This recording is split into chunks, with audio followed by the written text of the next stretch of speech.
Karen ordered my arrest, but I'm the one who trains the officers. You ever get arrested in your own front yard? Not just arrested, ambushed, right where your kids play tag and your dog naps in the sun? I have, and the crazy part, the person who ordered it didn't wear a badge. She wore pearls, a tight bob, and a sweater embroidered with the words Community First. My name is David Monroe. I'm 47 widower and the chief of police in Halston County. You'd think that title would mean something respect, safety, recognition, but to the Clearview HOA, it meant target. See, 2 months ago, I moved with my daughter Bella to a quiet cul-de-sac just outside city limits, semi-rural land with space for chickens, a greenhouse, and a little peace. What I didn't know, the local HOA president Karen Whitlock believed peace only belonged to people she approved of, and she sure as hell didn't approve of me. It started with a knock. 3 days after we moved in, I opened the door to find Karen standing stiff as a lamppost, flanked by a man with a notepad and a woman holding a camera. "Mr. Monroe," she said, eyeing the badge framed on my hallway wall. "Your mailbox is not HOA compliant." I blinked. "It came with the house. We updated the community guidelines in June," she replied, handing me a packet an inch thick. "You'll need to replace it with a black wrought iron model. Approved vendors are listed on page 18. I smiled politely. "Thanks for the info. I'll look into it." But I didn't, because I had more important things to do, like make Bella feel safe after her mom's death, like get the chicken coop fixed before fall, like respond to 3 shootings and a gas leak downtown. Karen didn't take kindly to being ignored. The fines started small: $50 for mailbox violation, $100 for unpermitted gardening, $150 for non-standard fencing material. The fence was cedar. It wasn't even visible from the street, but the big one came after Bella put up a pride flag in her upstairs window. "Window signage must be HOA approved," Karen snapped, pointing during one of her drive-by inspections. I told her we don't answer to her. Her reply, "We'll see about that." The next week, I came home from a night shift to find a uniformed man leaning against a white pickup truck marked Clearview Compliance Patrol. He had a badge, a real one, sheriff's office issue. At first, I thought maybe he was checking in. He wasn't. "David Monroe," he asked, "you're being detained under suspicion of code violation obstruction and failure to comply with a community officer." I stared at him. "Excuse me?" He pulled out cuffs. "Turn around." He didn't even flinch until I opened my wallet, held up my badge. He blinked. "I'm Chief Monroe." I said, "This your jurisdiction?" He didn't answer, because that's when 2 real deputies pulled up behind him. Sirens off, lights on, and suddenly, things got real quiet. I wish I could tell you that moment, me holding up my badge while the fake officer froze, was the end of it. It wasn't. It was just the first crack in a wall someone like Karen Whitlock had spent years building a wall of rules, fear, and the kind of authority no one ever questioned until now.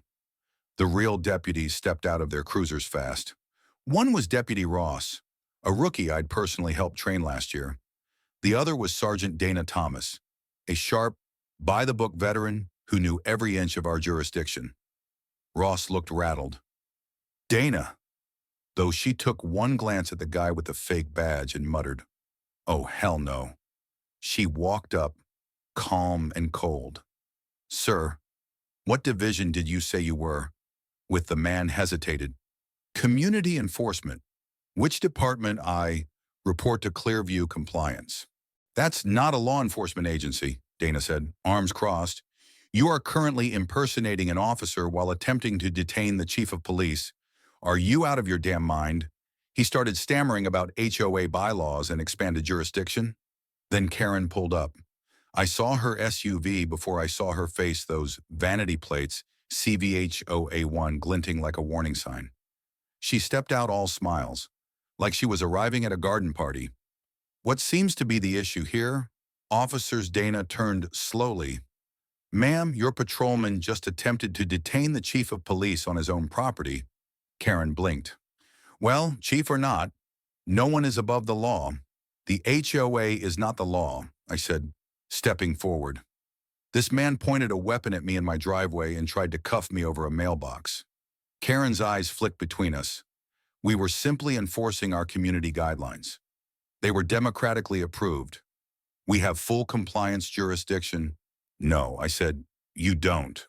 Then I handed Dana the file I'd spent the last 2 nights putting together documents from the county assessor's office, municipal records, property lines, and the deed to my home. None of it was under HOA authority. I bought this house outside the HOA zone. I said I verified it before signing. They tried to expand their boundaries 6 months ago, but the request was denied. This enforcement, it's a fantasy. And now, it's criminal. Karen's expression cracked for the first time. But it wasn't fear, it was calculation. Well, that's a matter of interpretation, she said, smoothing her sweater. Our lawyer will speak with the city about this isn't a civil matter anymore, Dana snapped.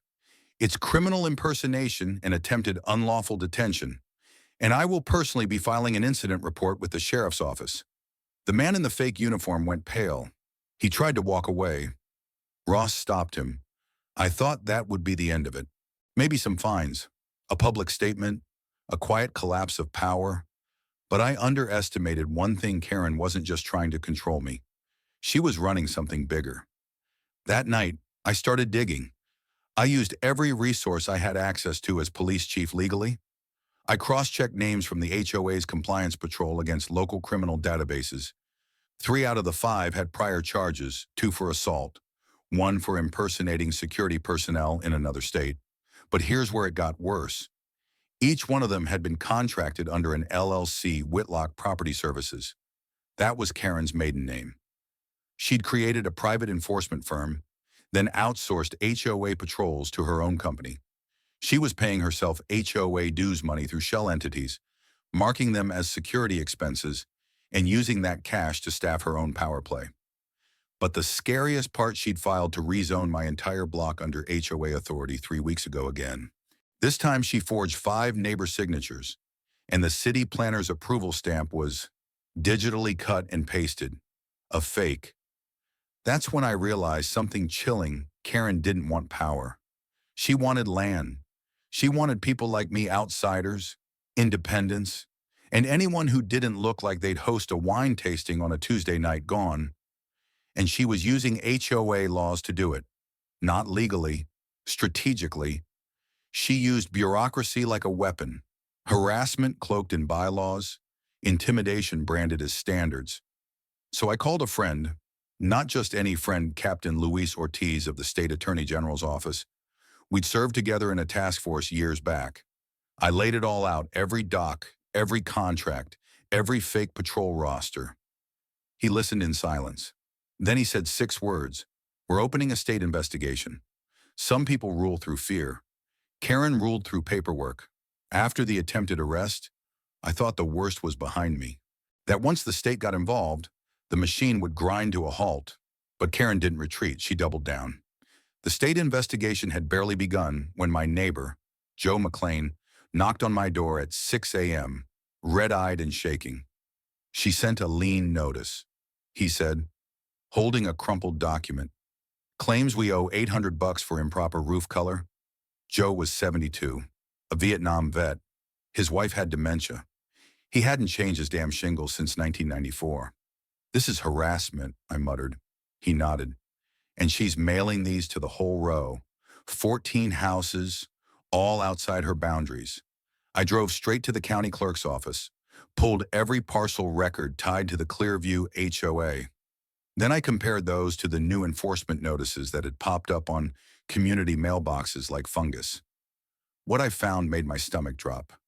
Karen had filed revised plats, resubmitted neighborhood boundaries as if they'd been approved. She wasn't waiting for city permission. She was just redrawing maps, adding homes, then enforcing compliance retroactively.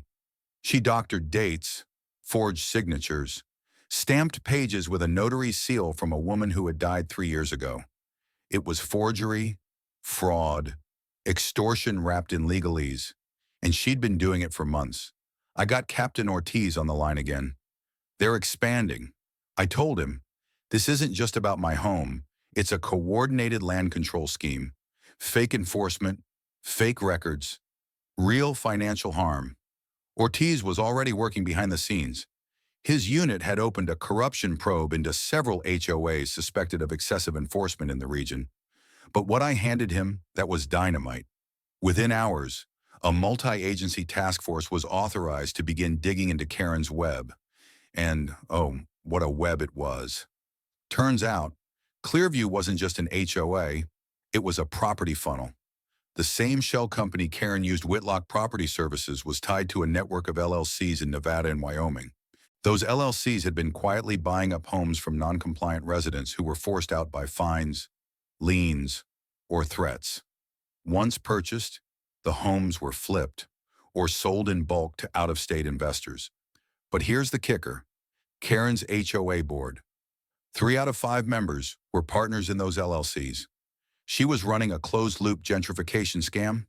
Push 'em out, buy 'em cheap, sell 'em high, and the enforcement squad, her personal militia. I started putting together a full public report. If the state was going to prosecute this, I wanted the people affected to see it, to feel the weight of what had been done to them. Angela, the young mom down the street, had been fined over $2,000 for loan compliance failure. She was on food stamps. Luis Torres, a retired firefighter, had almost lost his home when the HOA filed a lien for an unapproved garage door. Each case, a scar. We documented everything, shot testimonial videos, collected affidavits. Every file was submitted to the AG's office, and we gave copies to local press, too. That's when the dam burst. Channel 9 ran a piece titled HOA or Extortion Ring Investigation into Karen Whitlock Uncovers Property Scam. They showed my footage, Bella's pride flag in the window, the fake HOA patrol truck, Karen arriving at my house with a smug grin and a clipboard full of lies. Public outrage ignited. Phone calls flooded the mayor's office. Veterans groups launched petitions. Church leaders issued statements. Civil rights attorneys offered pro bono support to victims. And Karen, she panicked. Her response came in the form of a community email, CC'd to all residents, titled "A Letter from Your President." She accused me of inciting rebellion, called Ortiz a rogue state actor, and claimed all enforcement actions were valid and fair. She then doubled HOA fines on all non-compliant households and issued a new ordinance. Any resident publicly speaking against the Clearview HOA will be subject to immediate disciplinary review, potential fines, and property inspection. That did it. Even her allies turned. The next night, a crowd formed in front of Karen's house. Not violent, not loud, just neighbors, families, holding candles. Silent protest. Joe McLean held a sign, "My roof isn't the problem. You are." Angela stood with her children, hand in hand. Bella gripped my palm. "Dad, is this what justice looks like?" I squeezed her hand. "Not yet, but it's coming."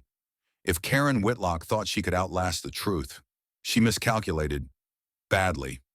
After the candlelight protest outside her house, the tide of silence broke. The very next morning, a dozen homeowners walked into the county courthouse together and filed a class action lawsuit against the Clearview HOA and Whitlock Property Services. They weren't alone. The local chapter of the American Civil Liberties Union signed on. The Veterans Legal Defense Fund offered representation to retired homeowners who'd been threatened or fined into foreclosure. Within 48 hours, the headline in the Halston Chronicle read, "Clearview HOA facing class action suit, state probe, police chief spearheads investigation." Karen tried damage control. Her compliance patrol vanished overnight. The white truck disappeared. The HOA website was taken offline. She even stood in front of her manicured lawn and gave a press conference flanked by the 2 remaining board members. She said, "This is all a misunderstanding. The HOA only seeks to protect the property value and safety of our community. We welcome review and transparency." But her hands were shaking. Behind her plastic smile, I saw what I'd been waiting for since this all began. Fear. Now, here's where the twist came in. Because while the lawsuit made headlines, I was working on something else, something bigger. Luis Ortiz's task force had uncovered a paper trail leading straight into City Hall. Remember those forged rezoning applications? The digital signature. They weren't just Karen's doing. A junior city planning officer named Alan Greer had been rubber stamping her paperwork for cash. Wire transfers, gift cards, consulting bonuses routed through shell companies, all in exchange for expedited processing of HOA zoning extensions that never should have passed review. This wasn't just HOA overreach. This was municipal corruption. The moment we confirmed Greer's involvement, Luis brought the district attorney into the room. An emergency grand jury was summoned. Karen's fraud went from civil to criminal conspiracy, but she wasn't going to go quietly. No, she had one last card to play. The night before the grand jury decision, Bella and I came home from a town hall meeting to find our front door wide open. Our dog, Sasha, was whimpering under the couch. The living room was trashed, paperwork scattered, desk drawers emptied, but nothing was stolen, no electronics, no cash, no valuables. Just one thing missing. My investigation file, the physical backup I'd kept notes, names, signed statements. She'd sent someone, and she'd made it personal. I called Luis. Then I turned on every camera in and around my house and had 3 officers posted outside. But I also did something else. I took the one thing Karen hadn't counted on, the truth, and I gave it to the people. The next day, at 6:45 p.m. sharp, I walked onto the set of the Channel 9 evening broadcast. They gave me 6 minutes of live air. I used every second. I laid it all bare. The forged rezoning, the fake compliance enforcers, the cash funnel through Whitlock Property Services, the threats to residents, the stolen investigation file, and the hidden partnership between Karen and a corrupt city official. I showed photos, maps, clips, and then I said, I'm not speaking tonight as chief of police. I'm speaking as a father, as a neighbor, and as someone who believes the law is meant to serve, not scare. Power without accountability is tyranny, and Clearview has lived under tyranny long enough. The city exploded. That night, dozens more residents filed formal complaints. An emergency session was held at City Hall. Karen was removed as HOA president by unanimous vote. The HOA board was dissolved by order of the court. Alan Greer was arrested for public corruption and bribery, and Karen Shee was taken into custody the next morning on charges of fraud, forgery, conspiracy to commit wire fraud, impersonation, criminal harassment, and unlawful surveillance. Because those compliance inspections, turns out she had recorded dozens of families without consent. The day they took her away, she didn't fight, didn't scream. She wore the same pearls, but she couldn't meet my eyes. Maybe it was shame, maybe it was fear, or maybe for the first time Karen Whitlock realized what real law looked like. The street was quiet again, not empty, not eerie, just quiet. For the first time in months, there were no clipboard patrols, no SUV idling at the curb waiting to issue a citation, no sudden knocks demanding compliance. The wind moved through the trees like it used to. Sasha trotted across the lawn like the world hadn't just burned and rebuilt itself, but it had, and everyone on our block knew it. Karen Whitlock was denied bail. The charges against her totaled 18 felonies and counting. She claimed it was a misunderstanding, a smear job by a political rival. But the truth sat heavier than that.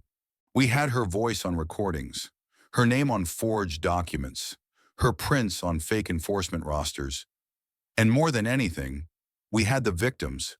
The old couple Karen tried to evict over flower beds, the disabled vet whose driveway she threatened to dig up, the young family who stopped flying their pride flag out of fear until Bella put hers back up and we all put one next to it. Clearview HOA was dissolved in court. All enforcement actions taken by them in the last 2 years were invalidated. Fines wiped clean, liens lifted, foreclosures halted. In its place, the city established the Halston Community Board, an elected panel with transparent oversight, clear limits, and zero authority over non-consenting homes. No secret patrols, no backroom approvals, just neighbors, talking. People started healing. Angela finally planted the garden she'd always wanted, full of bright yellows and purples and reds. Joe McLean, the veteran with the shingle fine, got a thank you letter from the mayor and an award from the local American Legion post for community courage. Bella, got it, she started sleeping through the night again. No more waking up asking, are they coming back? She even led a school assembly about civic responsibility. She ended her speech with, my dad says laws are like fences. They only work if they protect everyone. I never told her, but I cried in the back of that gym. As for me, I was offered a raise, a promotion, even a run for city council. I turned it all down, because after what we'd seen, what we'd endured, I knew I didn't need a title to protect people. I just needed my badge, my voice, and my street. Instead, I started a local nonprofit, Blockwatch Justice. We teach homeowners their rights. We audit HOAs across the county for legal compliance, and we train officers to recognize the signs of HOA overreach and intimidation disguised as policy. Our motto, power is not a privilege, it's a responsibility. 1 month later, we held a block party, the first one in years. Kids painted sidewalk chalk murals. Someone grilled ribs on a smoker. Joe even played the harmonica badly, but no one cared. At sundown, I stood on my porch and looked around at my neighbors laughing, dancing, breathing easy. We'd reclaimed our street, not through anger, not through vengeance, through truth, through unity, through courage. And now I ask you, where do you live? On a street, a block of town, or behind a wall someone built with fine print and silence? Because justice doesn't begin in a courtroom. It begins in a voice that says, no, not here. It begins when neighbors stop whispering and start standing. So share your story. Speak your truth. And if someone tries to control your community from behind a curtain of rules and fear, pull it back. Show the light. Because as we proved, sometimes the real law wears jeans, holds a garden hose, and waves to their neighbor every morning.